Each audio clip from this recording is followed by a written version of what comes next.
여러분, 사람이 죽었다가 깨어나도 하지 못하는 일이 있습니다. 그게 뭔지 아십니까? 예, 죽었다가 깨어나는 일입니다. 우리는 죽었다가 깨어나지 못하지만, 하지만 우리에게는 불가능한 일이 하나님에게는 손바닥 뒤집듯이 쉬운 일인 줄 믿습니다. 아멘이십니까? 여러분, 성경을 보시면 예수님께서 수많은 사람들을, 죽은 자들을 살리시는 장면들을 볼 수 있어요. 야이로라는 회당장이 있었습니다. 그에게는 귀한 외동딸이 있었어요. 그런데 그는 그 딸이 죽게 되어진 거예요. 종들이 딸이 죽었습니다. 더 이상 예수님을 괴롭히지 마세요 라고 이야기를 하는데, 예수님은 그 시체를 향해 뚜벅뚜벅 나아가십니다. 그리고 그 소녀를 향해 말씀하시지요. 달리다굼, 소녀야 일어나라. 그랬더니 어떤 일이 일어납니까? 12살 된 소녀가 그 자리에서 벌떡 일어납니다. 할렐루야. 나인성 과부의 아들도 죽어서 그 시체가 관에 실려서 나인성을 빠져나옵니다. 주님이 말씀하십니다. 청년아 일어나라. 그랬더니 어떤 일이 일어나죠? 그 청년이 일어납니다. 앉아서 말도 하고 그 어미에게 그 청년을 주게 되어집니다.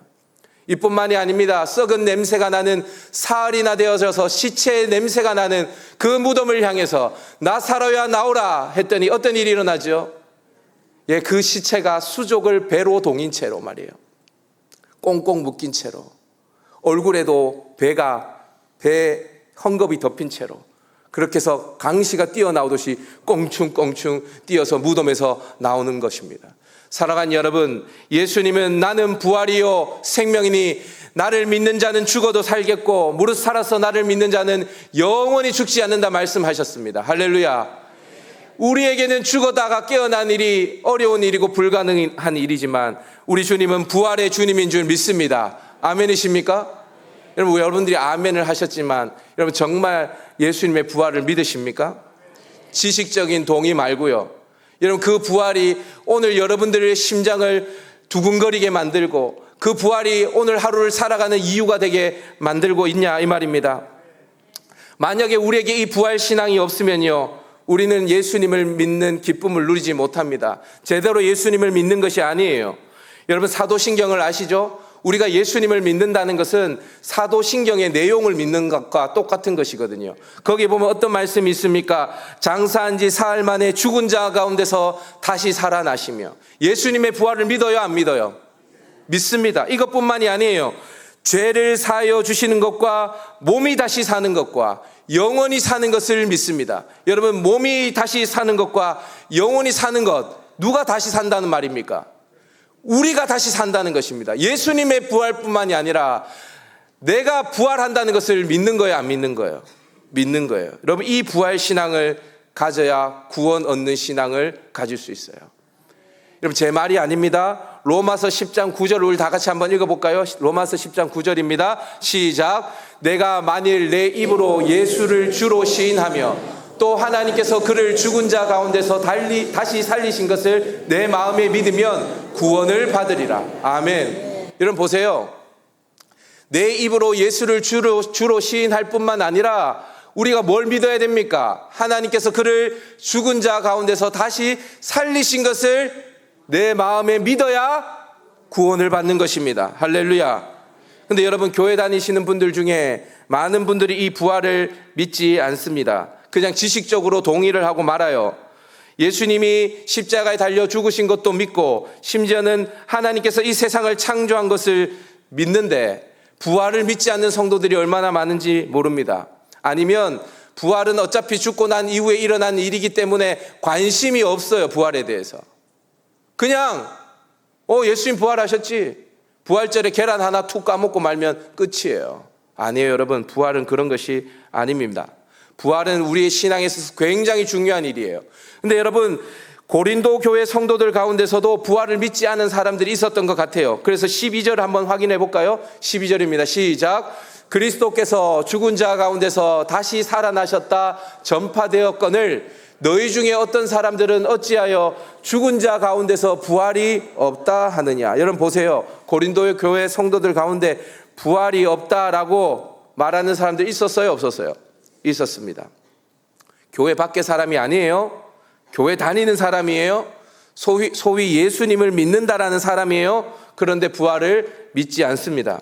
사도 바울은 이런 사람들을 향해 만약에 여러분들이 부활을 믿고 있지 않는다면 여러분들의 신앙은 다 헛됩니다. 모든 것이 필요가 없습니다 라고 이야기를 해요. 우리 13절 14절 말씀을 다 같이 한번 읽어보십시다. 시작. 만일 죽은 자의 부활이 없으면 그리스도도 다시 살아나지 못하셨으리라. 그리스도께서 만일 다시 살아나지 못하셨으면 우리가 전파하는 것도 헛것이요 너희 믿음도 헛것이며. 다 필요가 없다라는 거예요. 부활을 믿지 않으면. 그래서 부활은 기독교 신앙의 부록이 아니라 근간이라 할 수 있는 거예요. 부활을 믿지 않는다. 아무것도 안 믿는 것과 같은 거예요. 우리가 부활을 믿지 않으면 우리의 믿음이 헛된 것입니다. 다 필요 없는 거예요. 왜 부활 신앙이 이토록 중요한가? 부활이 없다면 어떻게 되는 것일까? 저를 한번 따라해 보도록 하겠습니다. 부활이 없으면 죄사함이 없다. 부활이 없으면 뭐가 없다고요? 죄사함이 없다라는 거예요. 우리 17절 말씀을 다 같이 한번 읽어보도록 하십시다. 16절 17절입니다. 시작. 만일 죽은 자가 다시 살아난 일이 없으면 그리스도도 다시 살아난 일이 없을 터이요 그리스도께서 다시 살아난 일이 없으면 너희 믿음도 헛되고 너희가 여전히 죄 가운데 있을 것이요. 여러분, 예수님이 부활이 없으면 우리가 여전히 뭐 가운데 있다고요? 죄 가운데 있을 거라고 이야기를 하는 거예요. 여러분, 부활이 없으면 죄사함이 없다라는 거예요.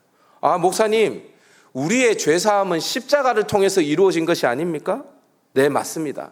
십자가는 우리를 죄에서 속량하신 하나님의 구원 사역의 절정이라 할 수 있습니다. 그런데 여러분, 십자가만으로는 구원받을 수가 없어요. 십자가만으로는 죄사함이 있을 수가 없어요. 처음 듣는 이야기시죠? 목사님, 십자가만으로 안 된다니 무슨 말입니까? 십자가 말고 더 무엇이 필요합니까? 네, 십자가 외에 또 필요한 것이 있습니다. 그것이 바로 부활입니다. 십자가와 부활, 이 두 가지 모두가 있어야 우리의 죄가 사해지는 거예요. 목사님, 처음 듣는 이야기인데요. 네. 그래서 여러분, 사도들과 초대교회 성도들은 항상 십자가와 함께 늘 무엇을 증거했어요? 부활을 함께 증거했어요. 오순절에 성령이 강림하고 베드로가 설교를 해서 한꺼번에 3,000명이 예수님을 믿게 되어집니다. 예루살렘 교회, 초대교회가 세워지게 되어지죠. 이때 베드로 설교의 대부분은 무엇이었냐면 부활에 관한 설교였습니다. 우리 사도행전 2장 31절 32절 말씀을 확인해 볼까요? 31절 32절 시작. 그리스도의 부활을 말하되 그가 음부에 버림이 되지 않고 그의 육신이 썩음을 당하지 아니하시리라 하더니 이 예수를 하나님이 살리신지라 우리가 다 이 일의 증인이로다. 아멘. 지금 베드로가 뭐라고 이야기를 하죠? 우리가 이 일의 증인이로다. 이 일의 증인이 무엇입니까? 이 예수를 하나님이 살리신 것. 우리는 부활의 증인이다라고 이야기를 해요. 이 부활을, 예수님의 부활을 계속 이야기를 하니까 대제사장들과 종교 지도자들이 이들을 감옥에 가두고 채찍으로 때립니다. 더 이상은 예수의 부활을 말하지 말라라는 거예요. 더 이상은 예수의 부활 전하면 또 감옥에 가두겠다라고 협박을 합니다. 이때 초대교회 성도들이 뭐라고 이야기를 하냐? 사도행전 5장 29절에서 32절 말씀입니다. 다 같이 한번 읽어보십시다. 시작. 사람보다 하나님께 순종하는 것이 마땅하니라. 너희가 나무에 달아 죽인 예수를 우리 조상의 하나님이 살리시고 이스라엘에게 회개함과 죄사함을 주시려고 그를 오른손으로 높이사 임금과 구주로 삼으셨느니라. 우리는 이 일의 증인이요. 우리는 이 일의 증인이라는 거예요. 아니, 내가 부활을 봤는데, 내가 부활을 목격했는데 이 부활을 전하지 않을 수 없다라는 거예요. 여러분, 왜 이 부활을 증거하냐? 이 십자가와 부활, 이 두 사건은 우리에게 구원을 가져다주는 복음 그 자체이기 때문입니다. 이 둘 중에서 어느 하나도 빠져서는 안 돼요. 십자가가 빠져서도 안 되고 부활이 빠져서도 안 됩니다. 그러면 우리의 구원이 이루어질 수가 없어요. 제가 왜 이렇게 부활을 강조하냐? 여러분들, 십자가가 우리에게 구원을 가져다 준다는 사실은 여러분들이 다 아실 거예요. 근데 꼭 부활까지 필요하냐? 예, 필요해요. 이것을 이해하려면 구약의 제사 제도에 대해서 여러분들이 잘 이해를 하셔야 됩니다. 지금부터 이 이야기를 잘 들으셔야 돼요. 그럼 구약의 제사, 특별히 레위기 16장에 나오는 대속죄일에 관한 규례를 여러분들이 잘 이해하셔야 됩니다. 여러분, 대속죄일은요, 레위기 23장과 민수기 29장에도 등장하는데요. 이 대속죄일은 뭐냐면 1년에 단 하루예요. 종교력으로 7월 10일입니다. 이 7월 10일에 이스라엘 백성들이 지은 죄악을 다 짊어지고 대제사장이 지성소로 들어가서 하나님 앞에 속죄의 제사를 지내는 단 하루가 바로 이 대속죄일입니다. 며칠이라고요? 7월 10일이라고요. 7월 10일. 우리 주일 오전에 공부를 좀 해보는 거예요. 근데 여러분, 이스라엘 백성들의 모든 죄악을 짊어지고 대제사장이 지성소로 단 하루 이날 들어가는데, 들어가기 전에, 지성소에 들어가기 전에 대제사장은 백성의 죄를 속하기 이전에 자기의 죄를 속해야 돼요. 자기와 자기 집안의 죄를요. 그래서 숫송아지를 잡아가지고 지성소로 들어가서 그 속죄소에 피를 뿌리고 그 속죄소 오른쪽에 7번의 피를 뿌리고 나와야 됩니다. 그런데 여러분, 자기를 위해서 속죄의 제사를 드리기 전에 또 해야 되는 일이 있어요. 그게 뭐냐면 지성소에 들어가서 향을 피웁니다. 그래서 지성소를 뿌옇게 만들어야 돼요. 그렇게 해서 어떻게 하냐면 속죄소, 하나님의 보좌라고 여겨지는 그 속죄소를 가려야 돼요. 직접 보지 못하도록 뿌옇게 만들어야 돼요. 왜 그렇게 하는지 아세요? 성경에 나와 있어요. 왜 그렇게 할까요? 혹시 대제사장이 그 속죄소를 똑바로 쳐다봤다가 죽을까 봐 그 속죄소를 뿌옇게 만드는 거예요. 여러분, 성막을 출애굽기에 보면 성막을 모세가 완공하고 난 다음에 빽빽한 구름이 그 가운데 가득 차서 모세가 그 하나님의 영광에 압도되어져서 감히 하나님 앞에 나아가지 못하죠. 하나님의 영광을 바로 보는 순간 사람이 죽어버리거든요.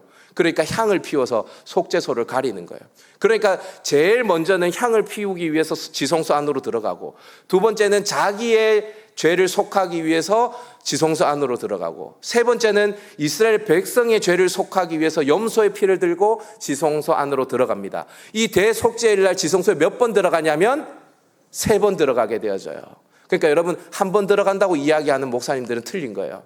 믿지 마세요. 하루에 3번 들어가게 되어집니다. 그런데요, 이 대제사장이 염소의 피를 가지고 들어갔는데 염소를 2마리 가지고 오거든요. 한 마리는 광야로 내보내서 아사셀을 위하여, 그 아사셀이 뭔지는 제가 설명을 드릴 수가 없어요. 아사셀을 위하여 광야에 내보내고, 한 마리는 죽여서 그 죽은 염소의 피를 들고 지성소로 들어가요. 그래서 그 피를 속죄소 앞에 뿌립니다. 근데 여러분, 이때 이스라엘 백성들은 모든 촉각을 모아가지고 그 대제사장, 지성소 안에 있는 대제사장에게 집중합니다. 보이지는 않아요. 그렇지만 들려요. 대제사장이 제사를 드리는 소리가 들려요. 왜냐하면 그 대제사장의 옷깃에는 방울이 달려 있어서 대제사장이 움직일 때마다 방울 소리가 들리거든요. 그런데 여러분, 대제사장이 간혹 그 지성소에 들어가서 살아서 나오지 못하는 경우가 있어요. 그러면 방울 소리가 들리지 않겠죠? 그러면 사람들이 지성소 안에 있는 대제사장의 시체를 끌고 나오지 못합니다. 지성소 안에 있는 대제사장 외에는 못 들어가요. 그래서 대제사장을 묶어놓은 그 끈을 당겨요. 그래서 지성소 안에 있는 대제사장의 시체를 끄집어냅니다. 근데 여러분, 왜 하나님께서 지성소 안에서 대제사장을 죽이는지 아세요? 이스라엘 백성들의 죄가 너무 커서 하나님께서 그 속죄를 받지 않을 때가 있어요. 나 용서 못하겠다.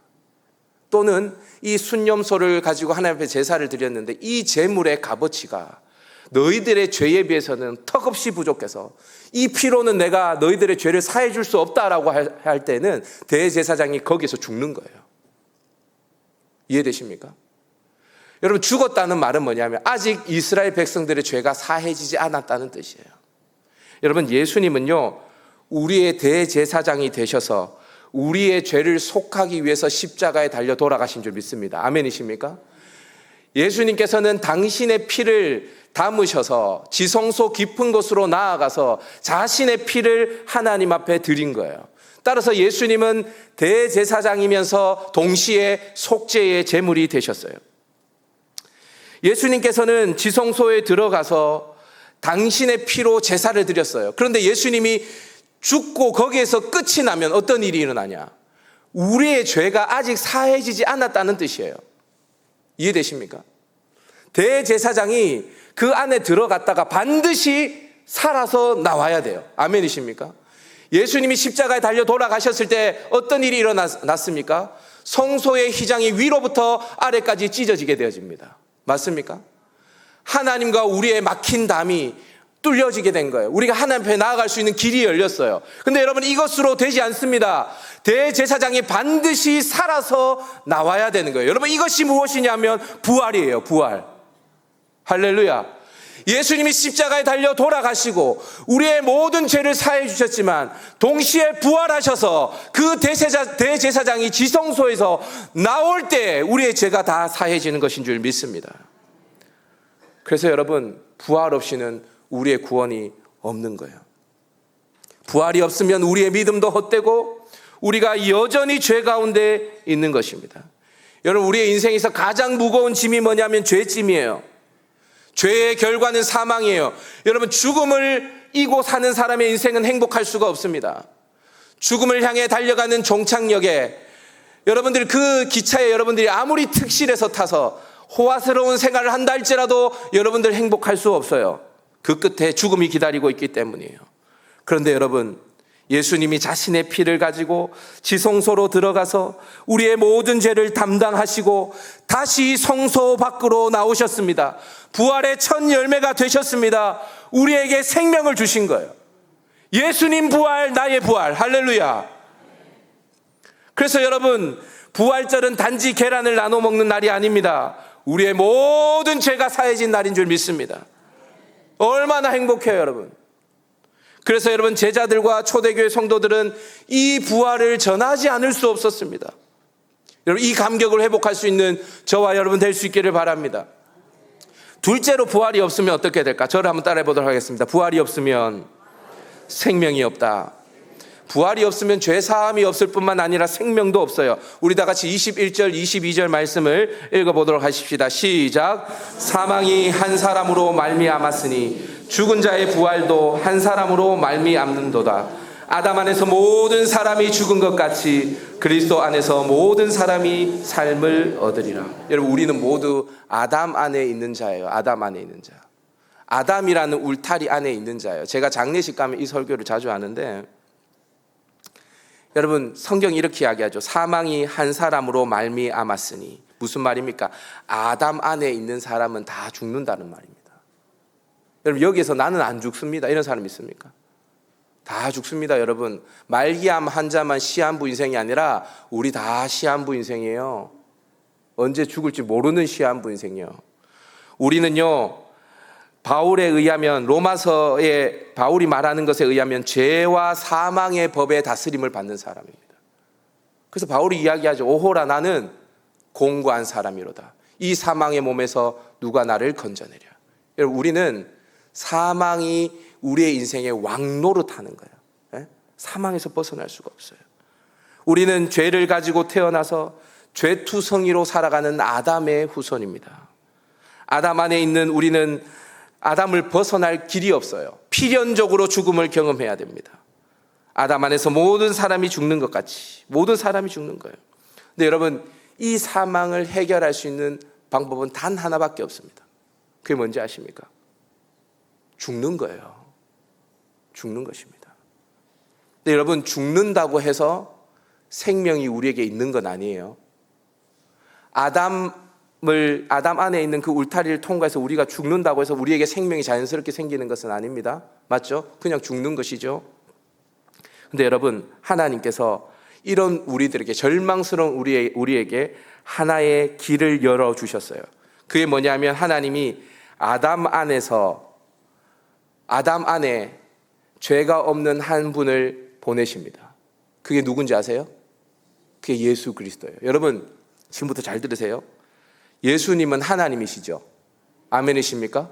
근데 예수님은 사람입니까? 아멘이시죠. 좀 헷갈리지 마세요. 여러분, 예수님은 하나님이세요. 맞나요? 동시에 예수님은 사람이십니까? 예, 이스라엘에 2000년 전에 오신 사람이지 않습니까? 목수로 사셨던. 맞나요? 그래서 예수님은 어떤 분이냐? 저를 한번 따라 봅시다. 참 하나님이시며 참 사람이다. 예수님은 어떤 분이라고요? 예, 참 하나님, 참 사람. 100% 하나님이시고 100% 사람이에요. 여러분 옆에 있는 분들 한번 보세요. 사람 맞습니까? 사람 맞나요? 여러분 옆에 있는 분들은 사람이 아니에요. 제 이야기를 잘 들어보세요. 제 이야기를 잘 들어보시라고요. 기분 나빠하지 마시고. 여러분 이 세상에 하나님이 봤을 때 사람은 딱 3명밖에 없어요. 첫 번째, 죄 짓기 전에 아담. 두 번째, 죄 짓기 전에 하와.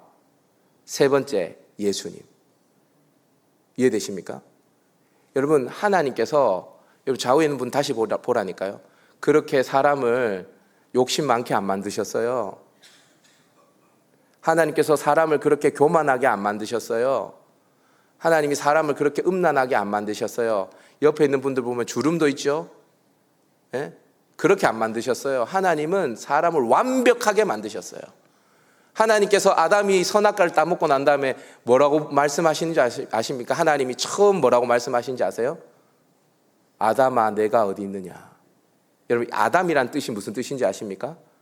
사람이란 뜻입니다. 하나님이 사람을 창조했는데 사람이 안 보이는 거예요. 사람아 내가 어디 있느냐. 여러분 그런데 예수님은요 참 하나님 100% 하나님이시고 참 사람이에요. 죄가 없으신 참 사람. 그분이 동정녀 마리아에게서 성령으로 잉태되셨어요. 인간이지만 그분은 죄가 없으세요. 그러니까 아담 안에 태어났는데 죄가 없는 유일한 한 분이 아담 안에 존재하는 것입니다. 왜 하나님께서는 굳이 예수님을 이렇게 아담 안에 태어나게 하셨을까? 우리를 구원하시기 위해서요. 죄가 없으신 예수님께서는요 아담 안에 오셔서 아담 안에 있는 모든 죄인들을 당신의 품으로 품으십니다. 우리를 다 이렇게 끌어안으세요. 당신의 품으로. 우리 주님의 품은 엄청 넓어서 모든 인류를 품고도 남거든요. 다 끌어안으세요. 끌어안고 난 다음에 예수님께서 십자가 달려 죽으세요. 그래서 사망하시는 죽으심으로 아담 안에 있는 그 모든 인류의 백성들을 하나님의 백성들을 끌어안고 아담이라는 울타리를 통과해서 빠져나오시는 거예요. 근데 여러분 이렇게 빠져나온다고 해서 생명이 있는 건 아니라고 했죠. 그렇게 하고 난 다음에 예수님께서는 3일 만에 어떻게 하셨어요? 부활하셨어요. 예수님이 십자가에 달려 죽으실 때 예수님이 죽으실 때도 우리는 예수님 안에 있었고 예수님께서 3일 만에 다시 부활하셨을 때에도 우리는 누구 안에 있은 거예요? 예수님 안에 있었던 거예요. 그래서 아담 안에 있었던 우리가 어디 안에 있게 되어진 거예요? 그리스도 안에 있게 되어지는 거예요. 아담 안에서 죽었던 우리가 아담 안에서 그 사망이 왕노릇한 아담 안에 있었던 우리가 삶을 얻게 되어진 거예요. 삶을 얻으리라. 할렐루야. 생명을 얻게 되어진 거예요. 그래서 여러분 우리의 구원은 십자가와 부활 이 두 가지가 동시에 이루어져야 하는 거예요. 부활이 없으면 생명이 없다라는 거예요. 생명이 없다는 거예요. 이 시간 예수님께서 마르다에게 묻듯이 저와 여러분에게도 묻고 있는 거예요. 예수께서 이르시되 나는 부활이요 생명이니 나를 믿는 자는 죽어도 살겠고 무릇 살아서 나를 믿는 자는 영원히 죽지 아니하리니 이것을 내가 믿느냐. 우리 주님이 물어보는 거예요. 이것을 내가 믿느냐. 여러분 믿으세요? 이 믿음이 없으면 우리는 여전히 죄 가운데 있어요. 그리고 우리에게 생명이 없는 거예요. 이 부활을 믿을 수 있기를 주님의 이름으로 축복합니다. 만약에 우리가 이 부활을 믿지 않는다면 어떠하냐? 여러분 19절 말씀 한번 읽어볼까요? 19절 시작. 만일 그리스도 안에서 우리가 바라는 것이 다만 이 세상의 삶뿐이면 모든 사람 가운데 우리가 더욱 불쌍한 자이니라. 아멘. 여러분 우리가 바라는 것이 이 세상의 삶이 전부라면 우리는 이 세상에서 가장 어떤 사람이라고요? 불쌍한 사람이라는 거예요. 왜요? 예수를 믿는다고 생각하면서도 그렇게 하면서 교회 나오고 교회에서 봉사하고 매주 세상 사람들 다 놀러 다닐 때 놀러 가지도 못하고 이렇게 예배 드리면서도 생명도 누리지 못하고 죄사함도 누리지 못하니까 불쌍한 인생이라는 것이죠. 근데 여러분 이걸 거꾸로 한번 생각해 보세요. 우리가 병들었어요. 우리가 가난해요. 우리가 괴로운 일이 많아요. 자식들에게도 문제가 있어요. 그런데 만약에 우리에게 부활이 있다면 우리는 어떤 사람이죠? 우리는 어떤 사람이죠? 우리는 행복한 사람인 줄 믿습니다. 왜요? 죄사함을 받고 생명을 소유한 사람들이기 때문입니다. 할렐루야. 여러분, 여기까지 여러분들 이야기 들으면, 예, 목사님 부활을 믿겠습니다. 부활을 믿겠습니다. 부활을 믿고 죄사함 받겠습니다. 부활을 믿고 생명을 누리겠습니다. 그렇게 하겠죠. 근데 여러분 잘 들어보십시오. 많은 그리스도인들이 이 부활을, 살아있는 부활을 누리지 못하는 이유가 뭐냐면 죽고 나야 부활을 하거든요. 맞나요? 여러분들이 죽어야 부활할 거 아닙니까? 맞나요? 근데 여러분들이 아직까지 죽음의 목전 앞에 서 있지 않죠. 연세 드신 분들은 이제 조금씩 죽음이 실존으로 다가오지만 그래도 아직까지 죽지는 않고 살아있지 않습니까? 나중 일이라고 생각하는 거예요. 아닙니다, 여러분. 여러분, 예수님 믿으면 우리 몸이 다시 사는 것, 우리가 나중에 죽음 이후에 부활할 것도 우리가 믿지만, 우리가 부활할 것을 믿는 동시에 뭐냐면 예수님이 부활이라는 사실을 믿어야 하는 거예요. 그러면 여러분, 우리의 오늘이 달라집니다. 제가 늘 말씀드리지만 부활을 믿는 사람의 오늘과 부활을 믿지 않는 사람의 오늘은 완전히 달라야 하는 거예요. 죽을 상을 하고 살아갈 수가 없어요. 부활을 믿는 사람이. 부활을 믿는 사람은 오늘 살아가는 그 하루의 삶이 완전히 다른 것입니다. 사랑하는 온천제일교회 성도 여러분, 이 부활을 믿을 수 있기를 바랍니다. 이 부활이 여러분들에게 산 소망 말이에요. 살아서 꿈틀대는 소망, 내 심장을 두근거리게 만드는 소망 되어줄 수 있기를 주님의 이름으로 축복합니다. 뿐만 아니라 여러분들에게 그 소망이 있다면 초대교회 성도들과 같이 이 부활을 증거하는 부활의 증인으로 쓰임받을 수 있기를 주님의 이름으로 축복합니다.